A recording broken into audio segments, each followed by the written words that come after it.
2020 was a year filled with things that we thought we would never see. From New York streets with no people on them, to the NBA shutting down, to murder hornets, to Kanye running for president.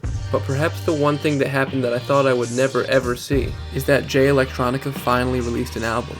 Really, for as long as I've been into hip-hop, I've been waiting for a Jay Electronica album. He originally announced his debut album to come out on Christmas Day in 2009, and that clearly didn't happen. He spent the next decade teasing us with release dates, dropping singles, and telling us that his train was on schedule.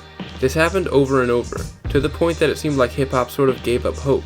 It really seemed like the world would end before we got a Jay Electronica album. Well, for better or worse, it kind of did.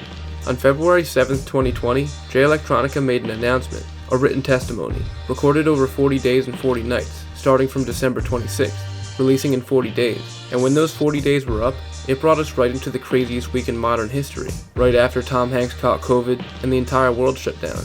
This album is so intertwined with my memories of the early COVID days. I feel like those first few months for everybody is sort of burned into our brains.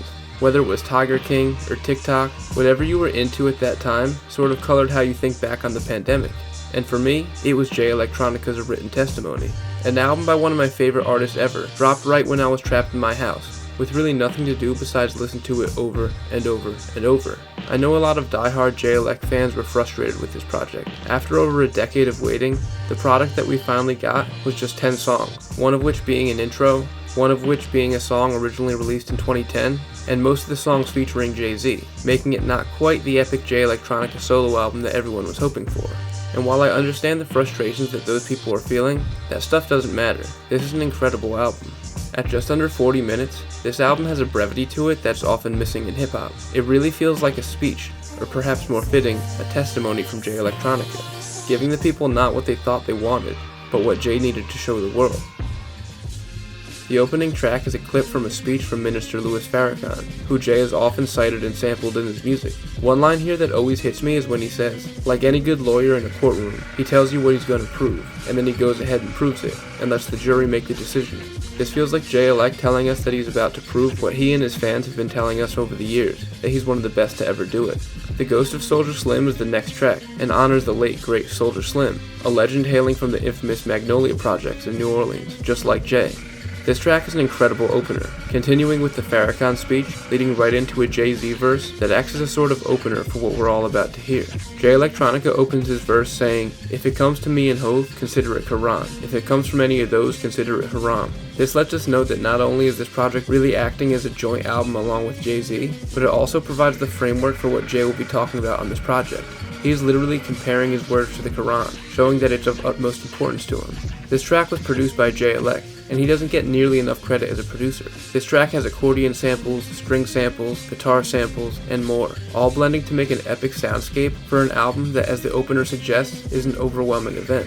Even though this album is small in length, it's very grand in its sonic scale. This project doesn't sound like anything else in hip-hop, and that's because of Jay Electronica's unique vision. The Blinding has production from Swizz Beatz, Arab Music, and Hit Boy, and features Travis Scott in a joint that feels epic and sort of futuristic, with its booming bass and trap-inspired drums. Jay and Jay go back and forth here, and Elect finally addresses the long delay on his album, saying, 40 days, 40 nights, trying to live up to the hype. It's the road less traveled, it's the one who missed the flights. Hove hit me up like, what you scared of heights? Know your sister tired of working, gotta do her something nice. I'm like, when I look inside the mirror, all I see is flaws. When I look inside the mirror, all I see is bars. In the wee hours of night, trying to squeeze out bars. Bismillah, just so y'all can pick me apart. This verse is so telling of Jay's mind state, and is one of my favorite verses from any rapper talking about why they rap.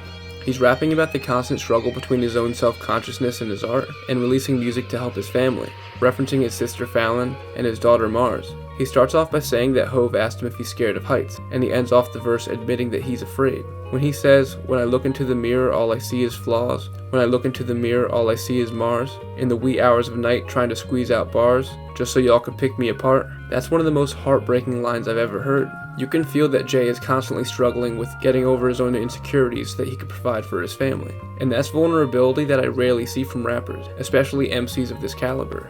The Alchemist produced Neverending Story is an incredible showcase in lyricism, with Jay essentially reading the story of Jay Electronica, like a legend or a folktale. Everything he says is an exercise in descriptive writing on here. Just in the first couple of lines, all he had to do was introduce himself, but he did it in the most beautiful way, saying, Have you ever heard the tale of the noblest of gentlemen rose up from squalor? Tall, dark, and decked out in customary regalia, smelling like paraphernalia, hailing from the home of Mahalia. I've heard 1,000 rappers talk about themselves in verses before, but none of them sounded quite as magnificent as this. Even when he shouts out the producer, something that rappers have done millions of times just by saying this guy on the beat. But Jay says, Alchemist puts the icing on the soliloquy. He treats every single word like it's poetry. After JLX's verse, the beat has a page-turn sound effect, which is genius because it really adds to the feeling like we're listening to a legendary tale in book form. In the second verse, Hove doesn't get into his own history, but more the history of black people in general, going from ancient Egypt to the true race of Jesus to the modern obsessions the world has with the black race. Shiny Suit Theory was originally released back in 2010, so it's sort of cheating when Jay says this album was recorded in 40 days, but I don't really care. This is one of my favorite songs of all time, and has been since I first heard it a decade ago. The beat is classy but cold, sounding like it was laced with gold, and it has some of my favorite lines ever. Jay started off by saying, in the land before time, a land before altar boys, synagogues, and shrines, man was in his prime. Look how far I go in time just to start a rhyme. That opening line just sums up everything I love about Jay Electronica. Listening to him feels like watching Ancient Aliens on the History Channel. It's unlike anything that any other rapper even tries. This track was also produced by Jay Electronica himself, as was the following track, Universal Soldier, which begins with a sampled piece of news audio, talking about the armed forces officers responsible for the nuclear bomb detonation at Hiroshima, killing 140,000 people in 1945. Once the verses come in, it just feels epic. Two of the greatest rappers to ever do it, spitting over this grandiose production. This is exactly what we've been waiting for. The next track, Flux Capacitor, is a banger, featuring lively samples of alarms ringing off, Rihanna vocals, and the Jays quoting a classic 1992 New Orleans bounce song, saying get the gat, get the gat, get the gat. This song is truly one of a kind. I will admit I don't really love the mixing on this track. I think that with some tinkering in the studio this could have been one of the best songs of the decade, but nonetheless, this track still bangs. Fruits of the Spirit is the only true Jay Electronica solo track on here, and it perfectly pulls together the album, bridging the very epic sounding first 2/3 into the calm and more thoughtful last couple tracks. Ezekiel's Wheel is a great track featuring a hook from The Dream, and features some more from Jay Elect about why he kept delaying his album. He says, Some ask me, Jay, man, why come for so many years you've been exempt? Cause familiarity don't breed gratitude, just contempt. Sometimes I was held down by the gravity of my pen. Sometimes I was held down by the gravity of my sin. Sometimes, like Santiago, at crucial points in my novel, my only logical option was to transform into the wind. Here Jay is referencing Paulo Coelho's 1988 classic novel, The Alchemist, where the protagonist Santiago must turn into the wind to prove his oneness with the world. Jay Electronica, just like Santiago, disappeared at crucial points of his career to find his true self. And where he says familiarity don't breed gratitude, just contempt, that line really made me rethink how I view my favorite artists. I, just like many people, have been sort of spoiled by my favorite artists, and I found myself taking them for granted. I remember when Westside Gunn released Who Made the Sunshine and Fly God is an Awesome God Too. I was one of the people saying, I wish he would have waited and perfected one album instead of giving us two so close together that I didn't love. And that's exactly what Jay is referencing here. All those years of people bashing Jay for not giving us an album, but he didn't owe anybody anything except for himself. And then the final track here, All Praise is Due to Allah, which is quite honestly one of the best closing tracks I've ever heard. Recorded on the night that Kobe Bryant passed away, the duo reflects on having people in their lives who have passed on. This is a beautiful track that I feel like everybody should hear. This is the track that really pulls the album over the top for me, as something that isn't just an epic album with dope lyrics, but it actually means so much. Few tracks in hip-hop history are capable of moving me to tears, and this is one of them. It's raps like this that I will be listening to for the rest of my life. With so many people losing loved ones and not being able to see the people that they cared about at the start of COVID, this really seemed like a song that the world needed, and it's the album that I needed.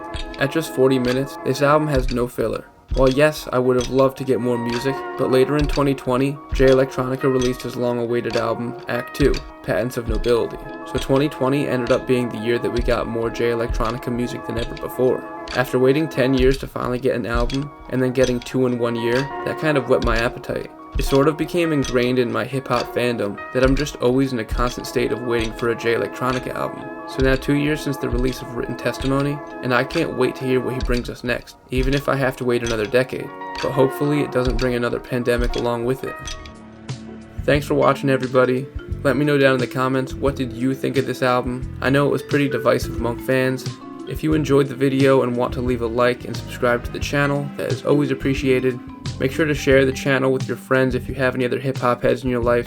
Don't forget you could always contact me on Twitter or Instagram if you ever want to connect and talk about music or anything. Again, I just want to thank you for watching. There's billions of other things you could be doing right now, so the fact that you want to watch a video that I make, it really means the world, so I really appreciate that. I have a big couple months of videos planned for the channel, so stay tuned. Thank you so much for watching.